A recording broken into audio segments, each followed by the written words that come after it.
Good day, Crime Talk aficionados. We have another great show for you. First, Chris Watts, the guy serving a life sentence for murdering his pregnant wife and two young children, is in a serious relationship that may be moving towards marriage. That's right. His girlfriend has visited him some 20 times and has discussed marriage with him. Meanwhile, Congresswoman Lauren Boebert has publicly responded to the new child sexual exploitation charges against her son Tyler, saying that she loves him and they take these allegations very seriously.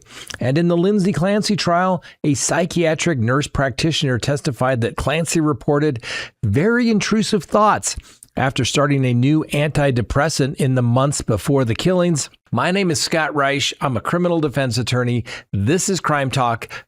It's August 11th. Let's talk about it. All right, lawyer. Good day, everyone. My name is Scott Reisch, and this is Crime Talk. Let's get to it. Couple of announcements before we get to the docket, though. All right. First, go hit the link below and buy your Crime Talk merch. All right. When we talk about this, people order it in droves. So I'm asking you to go order some Crime Talk merch. You don't have to, but if you want to, let us know. All right. By buying it. If there's something you think we should be selling, you say, hey, I'd buy this if you did that. Let us know and we'll do that as well. The next thing I want to talk about is comments. All right. Listen, I am a free speech absolutist. All right. You should see some of the things that people say about me. Some people say, oh, Scott, you don't go into the comments. You're not there all the time. Well, during the day I'm not. But I assure you, I review them. I try to make sure we are giving everybody that watches the show something that they want. And for the most part, everybody is quite respectful. Now, let's just say, listen, like I said, free speech, absolutist, but you can't make threats to people. All right. Now, should you be nice and polite? Like, think of it like maybe you're in court. Would you say that in court to a judge? Maybe that should be the test. Okay. Do we really need to belittle people? Do we really need to call people names when we do that? No. Why? I would say if you cannot articulate yourself, but you can only go to the point where you are belittling or calling somebody names, you may want to do some self-reflection and realize that maybe my argument is not that strong. All right? Just something to think about. Okay? Let's be polite out there. We can be respectful. We don't have to agree. In fact, we can oftentimes agree to disagree, but we can do it respectfully. All right? Let's get to the docket for August 11th, 2026. And first on the docket, we begin with a development that it continues to, fascinate, disturb lots of people. That's right. Chris Watts, the Colorado man serving multiple life sentences for murdering his pregnant wife and two young daughters, is apparently reportedly in a very serious relationship that may be moving towards marriage. Now, according to several reports, Watts, who's now 41, is allegedly dating a 39-year-old by the name of Lizzie Henderson. Now, she is a realtor who is relocated from Ohio to Wisconsin, purportedly to be closer to Watts, who's incarcerated at the Dodge Correctional Institution. Now, Henderson confirms that she is in a relationship with Watts, though she declined to provide details for how long and when this all began. Henderson apparently has become a pretty frequent visitor at the prison, and relatives of hers say that the couple has discussed marriage and even submitted a written request through the Wisconsin prison system to make that happen. I don't think they're going to get to consummate it. Anyway, Wisconsin inmates may request permission to marry, but approval is required from prison officials, and there is currently no confirmation that they are legally married. Now, court records show Henderson filed for a legal name change in September of 2025, and her brother said that she has used the name Lizzie Watts in prison messaging communications. Now, prison visitor records reportedly show Henderson visiting Watts approximately 20 times during 2025 and also visited him on Christmas Day in 2024. Another visitor by the name of Lisa Johnson said that she saw Watts and Henderson kiss and embrace at the end of a visit back in August of 2025 and heard them tell each other they loved one another. Now, the Dodge Correctional Institution does not allow conjugal visits, and physical contact during regular visitation is, in fact, restricted. So Henderson told reporters that Watts knows how she feels about his crimes and that she wanted to be respectful towards those affected. Some members of her family reportedly knew she was involved with an incarcerated murderer, but said she did not initially realize the man was Watts or truly understand the full circumstances of his crime. Another relative says that they were already aware of the relationship and the fact that they were discussing marriage. Now, just as a reminder, okay, for those who aren't familiar with it, and think to yourself, would my mother approve if I was dating this guy? Because Watts murdered his wife, Shanann, all right, who just happened to be 15 weeks pregnant. And let's not forget their two daughters, Bella, who was 4, and Celeste, who was 3.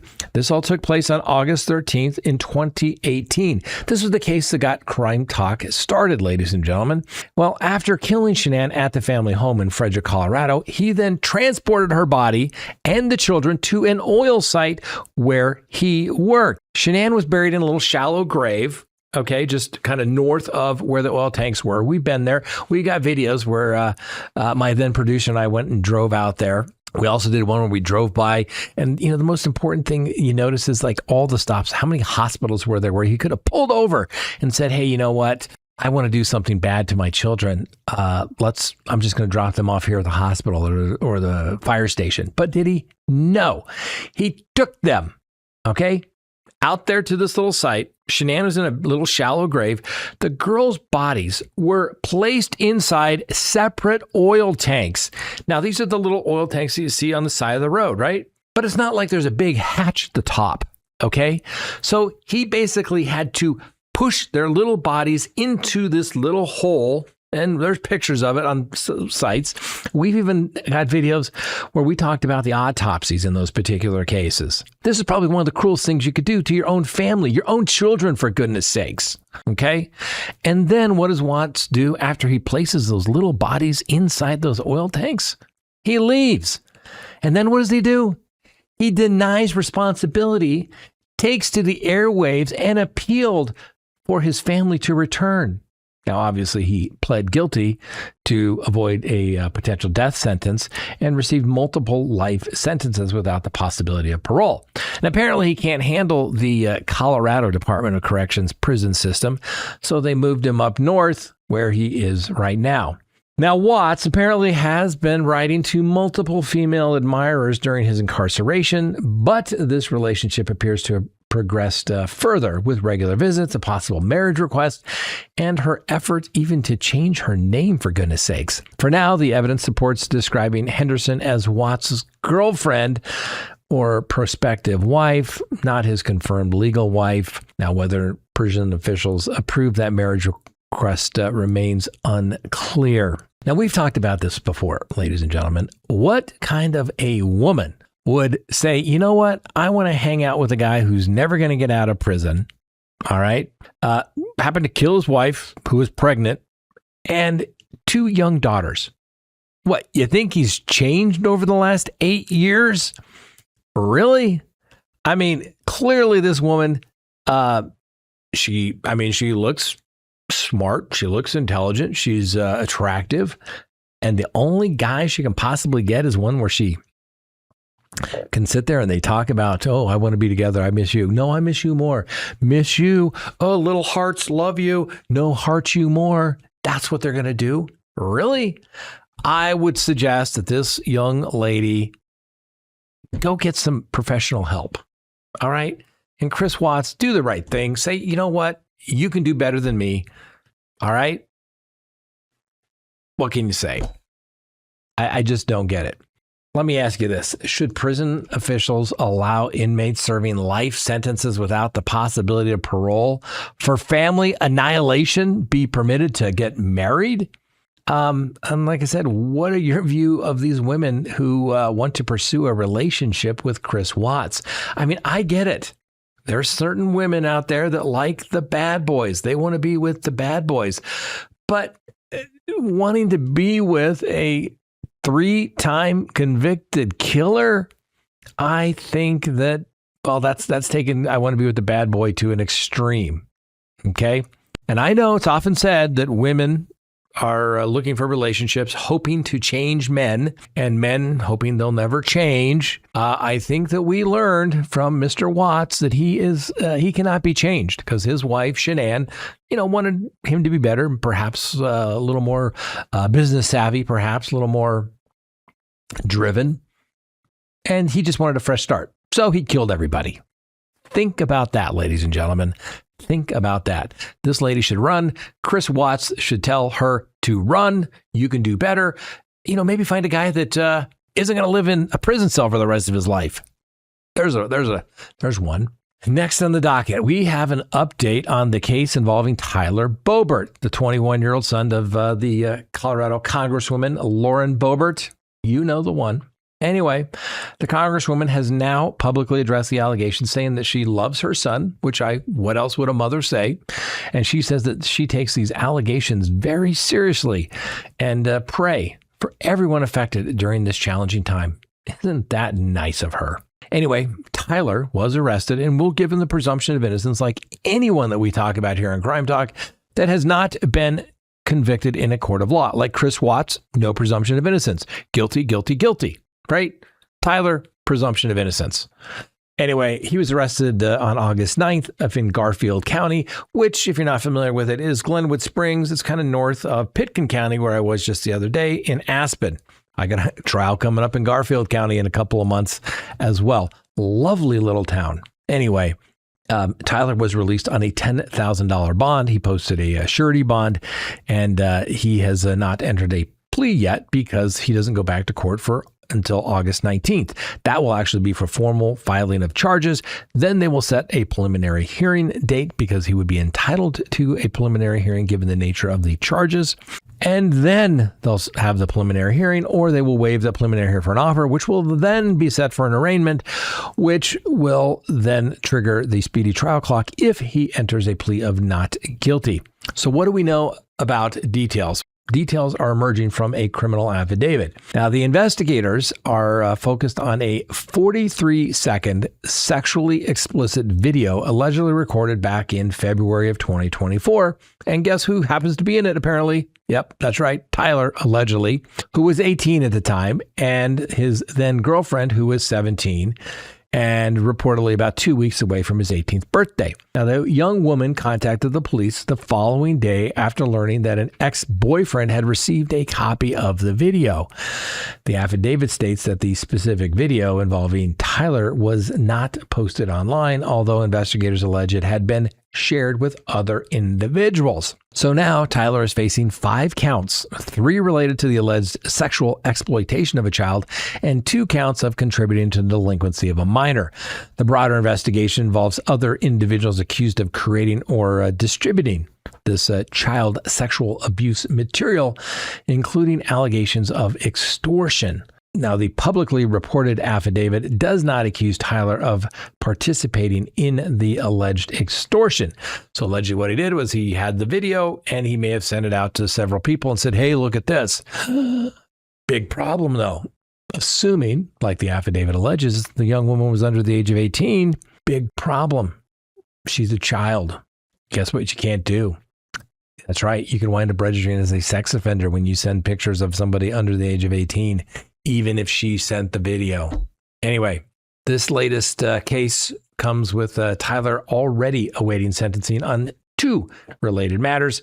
One that is set for September 4th in Weld County, which is up in Greeley, Colorado, following a guilty plea to a child neglect case. And another one set for September 10th up in Garfield County in connection with a 2024 case involving a vehicle trespass and some property theft.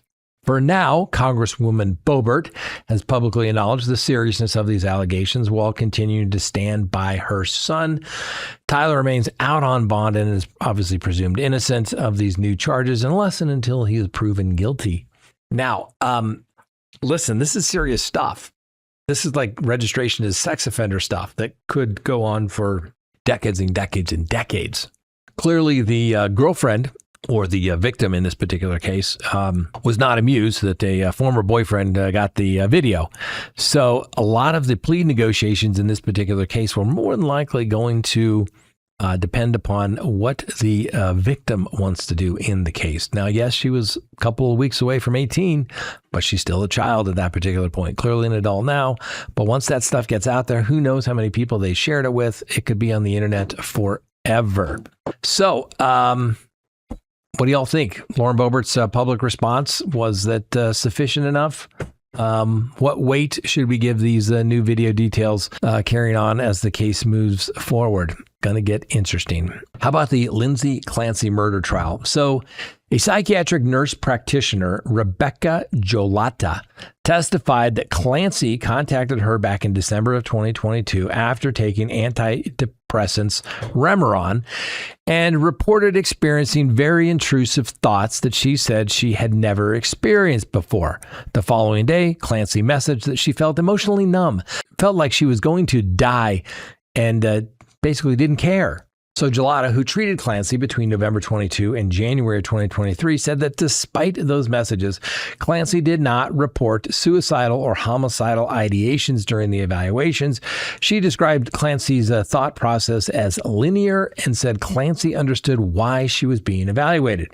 Gelada prescribed Remeron and encouraged therapy, mindfulness, and some physical activity while advising Clancy to give the medication a little more time. So jurors also heard about a possible underlying bipolar disorder. Now, during a December 2022 appointment, Gelada raised the possibility that Clancy could have bipolar disorder based upon her reaction to Zoloft. And according to the nurse practitioner, Clancy's husband, Patrick, responded, "My wife is not bipolar."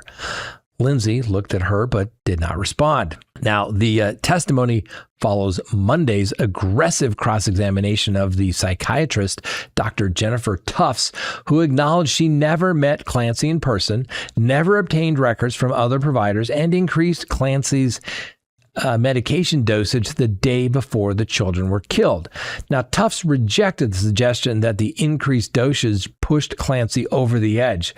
Now, the defense continues to argue that Clancy's deteriorating mental condition and treatment history support a not guilty by reason of insanity plea based upon the postpartum psychosis. Prosecutors are emphasizing that these providers did not observe suicidal or homicidal intent and that Clancy appeared organized and in control of her faculties.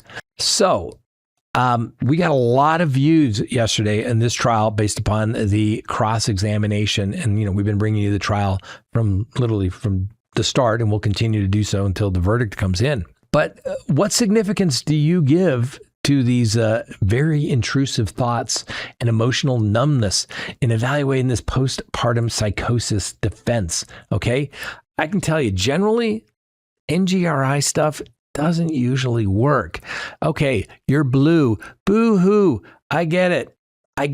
And I know postpartum depression is a real thing. And if you want to harm yourself, we're not encouraging you to do so. But if you are, don't harm anybody else. So I'm not sure that goes to homicide, right? Postpartum defense, suicidal. But to say you get away with 3 murders, I don't know what the jury's going to do, ladies and gentlemen. Let me know what you think they're going to do. How much should we weigh into this? I mean, normally, okay, let me ask you this. This is a question. We can talk about this tonight on the live. All right. You hear all the facts. You hear everything that's going on.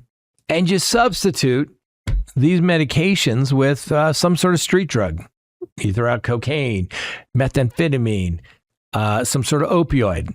Would you buy NGRI? Frankly, you probably couldn't even get an NGRI when you throw in those drugs. So something to think about, ladies and gentlemen.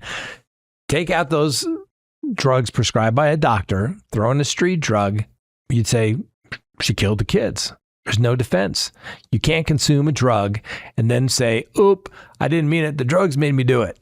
You can't do it. It's going to be an interesting jury charging instruction when we get to the actual when we get to the actual jury instructions. Next, Luigi Mangione returned to a Manhattan courtroom today for what could be his final major appearance before his state murder trial begins next month.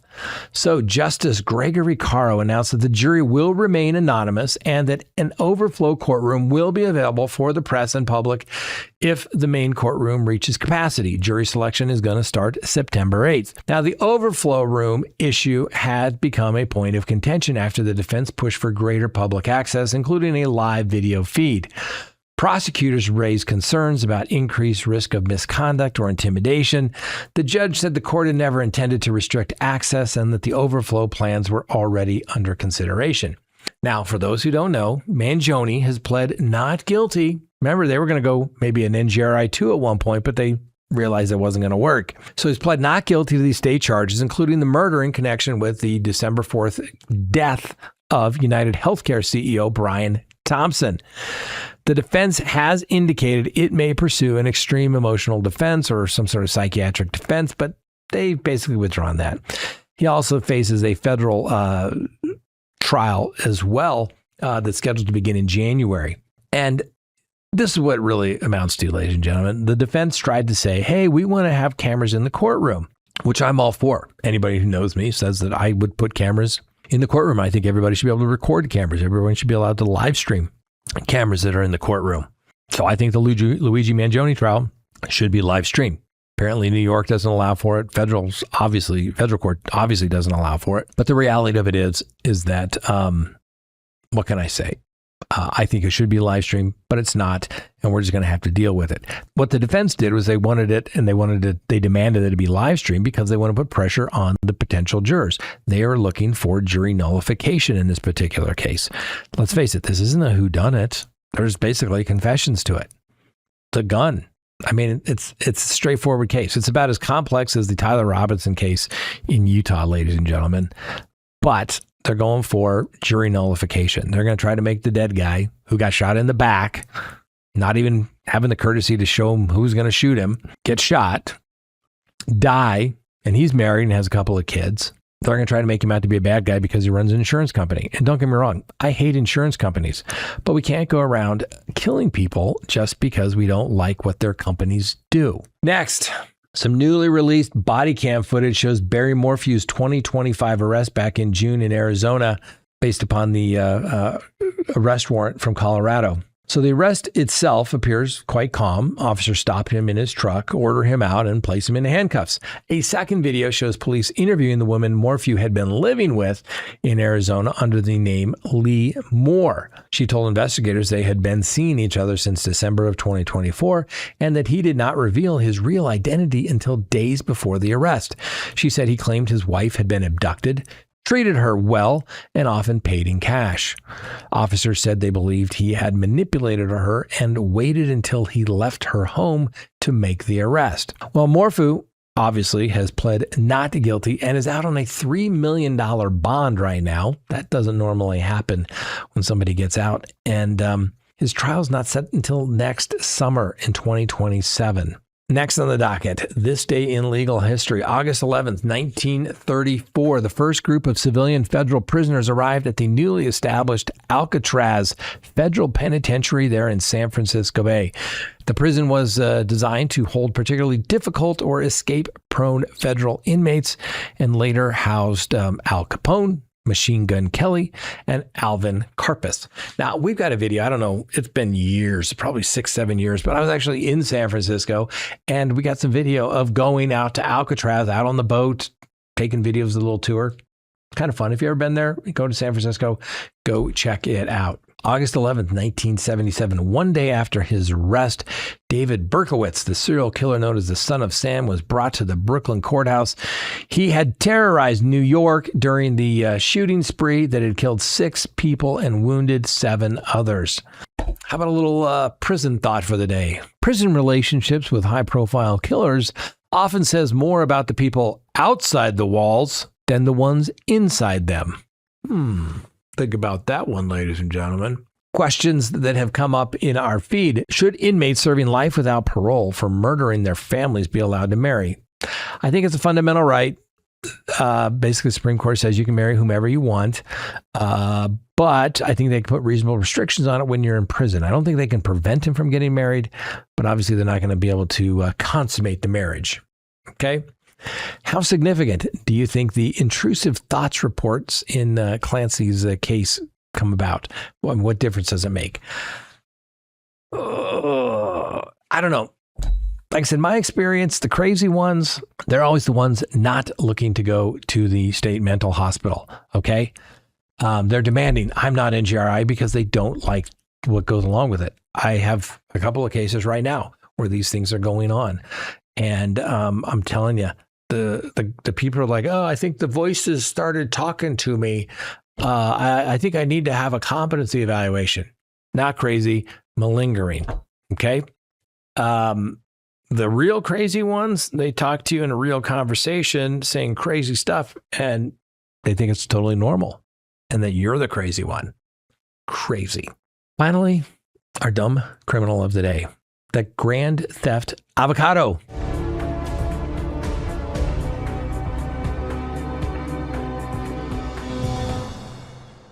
Police in Miami-Dade County say that 37-year-old Daniel Gonzalez was caught stealing 142 avocados valued at roughly $852 from a grove operated by Brooks Tropical. Now, a deputy spotted his pickup truck near the grove late Sunday night. Investigators found 17 avocados in the truck bed. 4 large bags filled with more nearby, and another 2 bags inside the grove. When investigators asked whether he wanted to explain what happened, Mr. Gonzalez allegedly replied, "Why do I need to speak to you? I was caught stealing avocados." He then declined any more questions. Now, Mr. Gonzalez was charged with grand theft and trespassing and was being held on a $3,000 bond. Now, turning guacamole ingredients into probable cause and then confessing before deciding to remain silent, Mr. Gonzalez, you are our dumb criminal of the day. And I'm sorry for that, sir. If you just kept your mouth shut, they could say he was just out admiring the avocados. But when you admit to stealing as a spontaneous admission, it's coming in against you. All right, ladies and gentlemen, that is Crime Talk for today, August 11th. I hope you found the breakdown useful. Hit the like button. You know the drill. Subscribe if you haven't. Like if you do. Leave me a comment below and make sure you hit that little bell for notifications of when we go live or put up new content. Well, and remember, it's Tuesday night, so we're going live at 5:30 tonight. Going to go have a meeting at the jail. Then I'll be back. 5:30 is the goal. We'll see you later. Stay safe, stay informed, and remember, the Constitution matters.